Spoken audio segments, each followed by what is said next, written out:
Thank you for coming, and we're going to be as brief as possible. So I'm Amelia Malone. I'm the Director of Research and Innovation at the National Center for Learning Disabilities. And I'm Saashya Rodrigo. I am the Principal Researcher for NCLD. That's fine. Okay, so we're going to talk to you a little bit today about perceptions of graduation pathways. And this work was done in partnership with the Grad Partnership for Student Success. We are one of the 9 organizations included in that large consortium working on the best ways to support students on their path to graduation and beyond. So I'm going to quote Anne here. I think this presentation, as she said, was a square peg in a round hole. So just kind of keep that in mind as we go through it. But I think that it will give you some good information and some good insight into what you're currently doing, how you're building pathways, and how you're conducting your work. All right, thank you. Any quick share out of how you're specifically engaging with other organizations or in your school?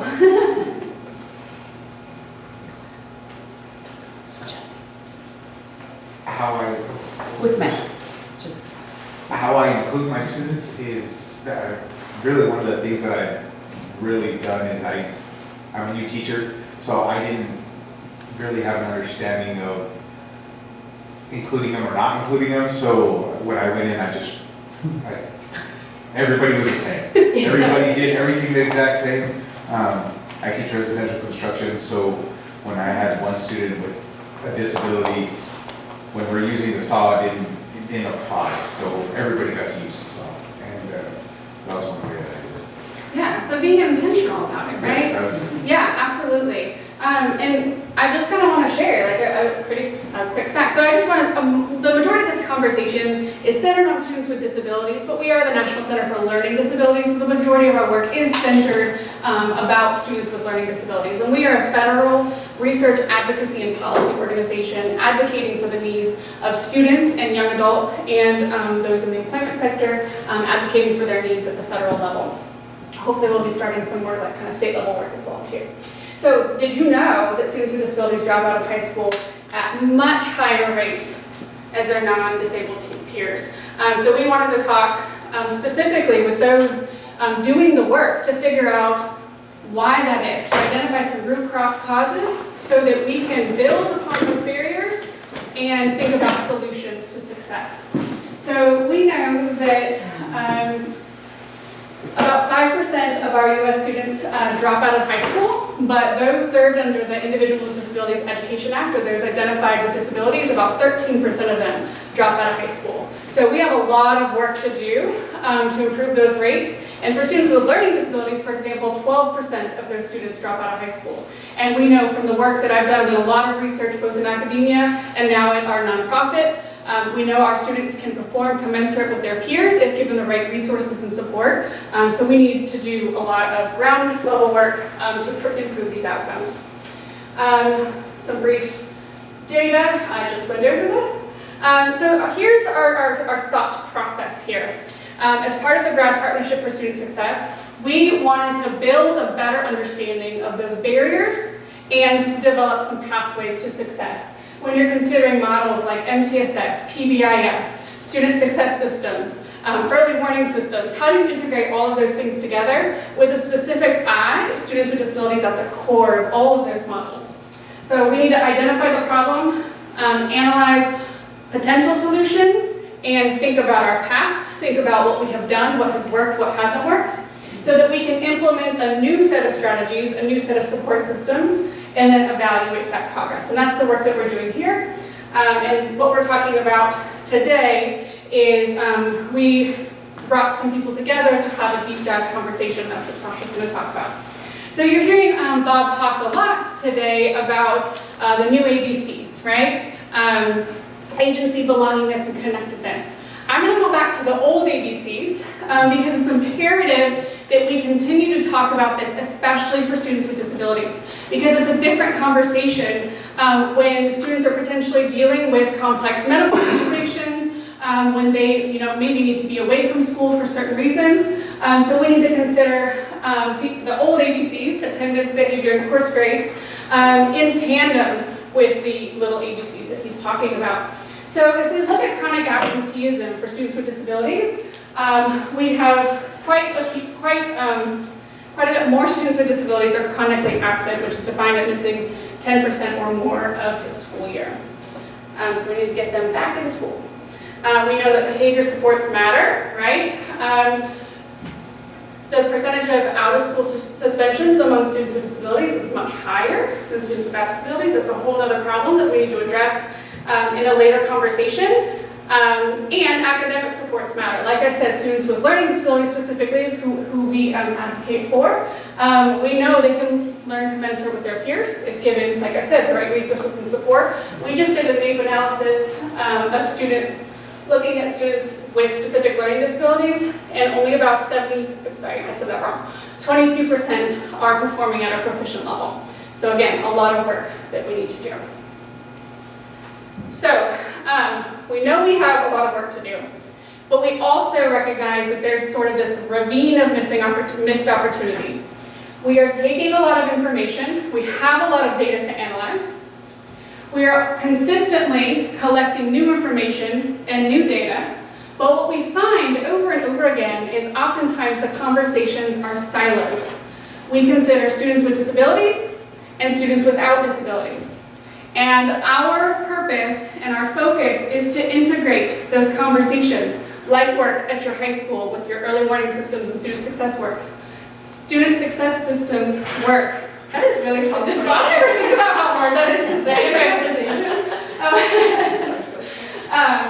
Really bridging those divides and thinking collectively about holistic data at the student level and centering student voice in all of these conversations. So we wanted to capitalize on that ravine of missed opportunity and talk to those who are doing the work, engaged with those conversations. And Saashya's going to take over here. Yeah, so we put together a convening in New Orleans in February where we gathered together 36 educators. We had 7 parents or caregivers. We had 6 young adults, and these young adults were from Young Adult Leadership Council, and they all have been diagnosed with learning disabilities. And then we also had 14 experts, and these range from researchers to organization leaders and all that. So we got these groups together, and what we wanted to find out was we wanted to explore ways to make changes, how we can make changes to systems and frameworks that we have in place right now in schools. How do current systems work? How do we integrate these various comprehensive systems of support to support our children and make sure that they're on the pathway to graduation? And then also, what do we need to do to best support the constituents within these systems? So whether that's teachers, whether that's parents, and most importantly, the student. What are we doing to be able to support these different constituent groups? And then that moves on to our last one, which is what is the knowledge and the skills, what's lacking in what we're bringing to the table here? So are we preparing our teachers? Are we educating our parents on student rights and whatnot? Are we educating our students on student rights and these different processes? And so what we did was at each table we had heterogeneous groups. So each table had at least one person represented from each group. So we had at least one educator, at least one young adult, at least one expert, at least one caregiver, thank you. Yeah, and so the beginning part of the convening, we wanted to explore current trends, what was going on in the field right now on the field. And then we kind of merged into a brainstorming session where we identified the different barriers that we're experiencing and then also figure out potential pathways to success, as we call them. And so we gathered this through polls, open discussions, and we also had some more intimate one-on-one interviews with different people from each constituent group. And then finally, we also did this closing activity where we identified, based on the discussion that had occurred, we identified barriers and then corresponding pathways to success or potential solutions moving forward. And so with all that, This is all of the data that we compiled. It's supposed to be illegible, it's supposed to be chaotic, because it was a lot of information. It was a lot of rich information from all of these different constituent groups, and they all had a different voice at their tables. So we put all these together and we compiled the data and categorized them based on commonalities to come up with these 3 themes. They all came up with different themes, and this is what we came up with. So we have knowledge, we have mindsets, and we have systems. We're going to go over mindsets first, and these are just some quotes from our group, from our table discussions and whatnot. So one thing that we found out with mindsets was that we are setting unrealistic expectations on teachers. We really need to take into consideration what we're putting on the plates of our teachers. We're also getting hyper-focused on testing and college readiness. And we're not really looking at the other options. And especially for students with disabilities, we need to think about alternate options, whether that's a technical school, whether that's an internship, some type of employment opportunity straight out of high school. And kind of in conjunction with that, we need to make sure that we're using student voices at the forefront of these decision-making tables. And so right now we have sort of an exclusionary decision-making process, and we need to start including teachers, we need to start including students and parents in these discussions. And so overall, with all of this, we're finding out that we have very much almost like a deficit mindset that we need to switch into a strength-based or a growth mindset and really think about, with the student at the center of this nucleus, how can we collectively work together to help them get on this pathway to graduation? And so a lot of that has to do with that mindset shift. Once that mindset shift has occurred, then we can focus on the knowledge aspect, which was our second theme that we came up with. So when we talk about teacher preparedness, a lot of first-year teachers, for instance, we just heard from one, you're kind of thrown into the classroom. Yes, you've gone through, your 4-year degree, but you're thrown into the classroom, or not even, but you're thrown into the classroom without any kind of guidance. Or if you have gone through your 4-year degree, I know that in my teacher training program, it's kind of like they present this ideal classroom, but when you actually go into the classroom, especially if it's a low-income classroom or whatever it might be, it's a totally different environment. And you're not prepared, you don't have the resources, you haven't been warned, and so you're, chicken without head. So we need to focus more on preparing our teachers, we need to focus more on mentoring and coaching opportunities. We need greater emphasis on evidence-based practices and really training our teachers on implementing evidence-based practices. We also need to improve self-advocacy training, and that's for teachers as well as for students. We need to have our students be an advocate for themselves. We need our teachers to be advocates for our students.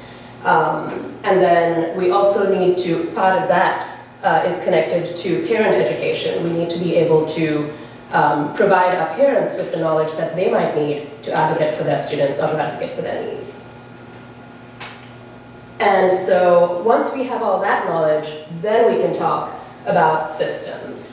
And so right now, as Amelia mentioned, we have a major problem with systems working as silos, when in reality, we need these systems to talk to each other. So we need to integrate systems with clarity, with consistency, with purpose, and with fidelity.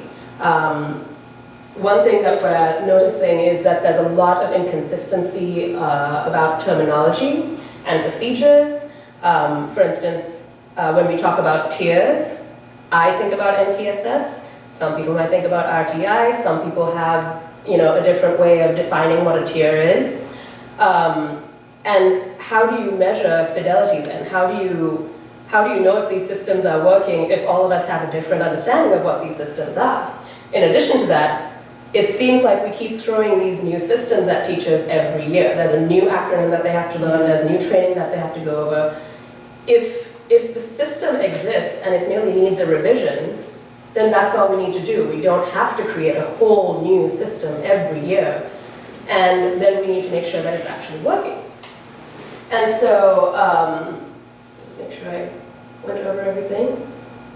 Yeah. And so a part of these systems and making sure that they work is we need to make sure that these systems are purposefully designed and implemented. And part of that is making sure that our student voices are involved in the design of these systems. Our teachers are involved in the designs of these systems so that we really get a realistic picture when we're putting together these systems or revising existing systems.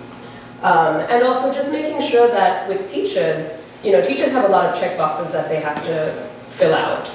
We don't want procedures relating to these systems becoming just another text box. We want each of these procedures involved in these systems to be purposeful, to actually have a purpose, a specific reason why you're doing this that leads to a different outcome.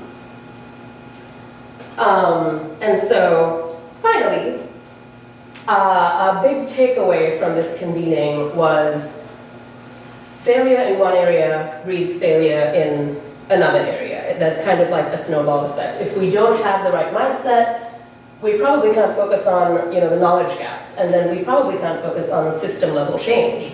And so we need to be able to educate, whether it's the teachers, parents, students. We need to be able to advocate for our teachers, parents, students. And then we need to be able to really get over this disability stigma and start thinking from a growth mindset perspective.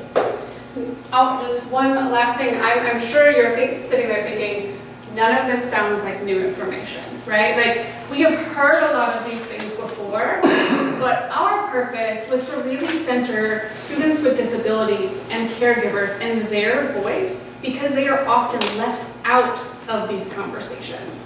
And so, yes, we've heard, like, we must shift mindset, we must think growth mindset, strengths-based, all of those things, but if it's not occurring, we're not going to see change. And students with disabilities are not just served by special educators and interventionists and those required to service their IEPs. They are served as part of the collective, as part of the school system, the district, and the like. And we see such variable interpretations on how to provide services and supports for students with disabilities that we thought it was incredibly important for us to have this listening session and do this deep dive work so that we could come back to the consortium and really describe where these barriers are so that they can better understand how to support those who are marginalized, including our students. Kind of piggybacking off of that real quick, I think one thing that was really unique with this convening was that at these tables that we had, they were heterogeneous groups. And so, a lot of the conferences that we go to and whatnot, it's only intended for researchers, or it's mostly intended for teachers and researchers. We don't hear a lot from young adults. You hardly see them at some of these major conferences where decisions are kind of being cooked up. And so it was really important for us to have everyone at this conversation and just openly discussing this so that everyone was heard, everyone was listened to.